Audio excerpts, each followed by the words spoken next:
Çöz diğerini.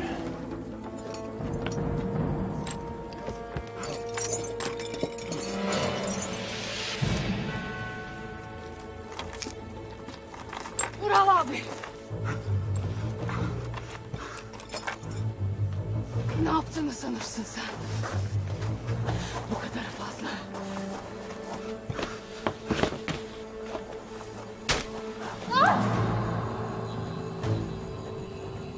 Koş dedim sana. Koş. Yaşamak istiyorsan koş. Yapma. Yapma abi.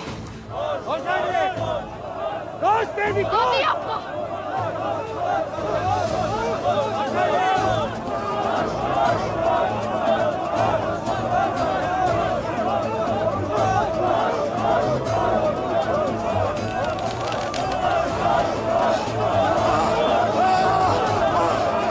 Çekil önümden aslan.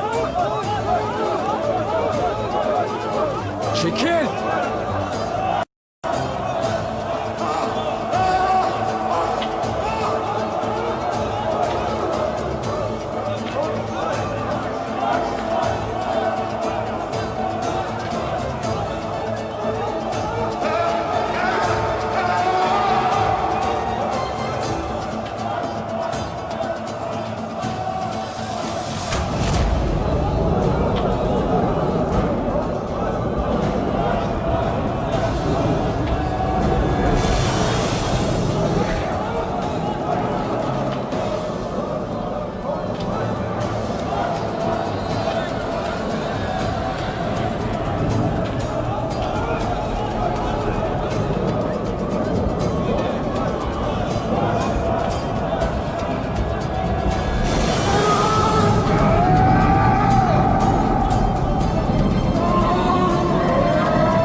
Ertuğrul Bey.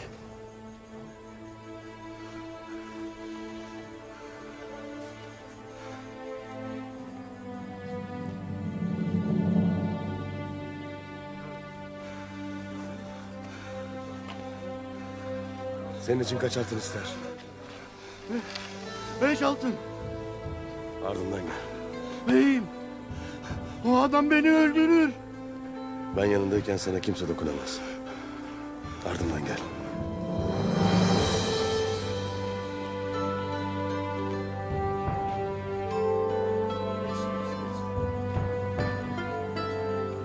Ertuğrul. Dündar. Bu ihtiyar köle için köle tacirine 5 altın ver.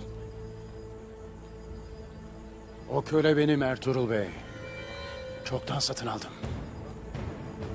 O halde bana sat.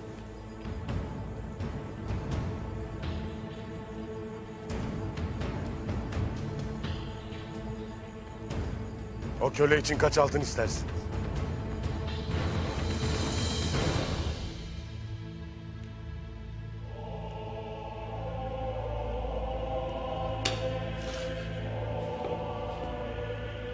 Bu mektup sahte. Üzerinden başka bir şey çıktı mı? Hayır efendisim. Sadece bu mektup vardı. Demek oyun oynamak istiyorsun. O halde oynarız.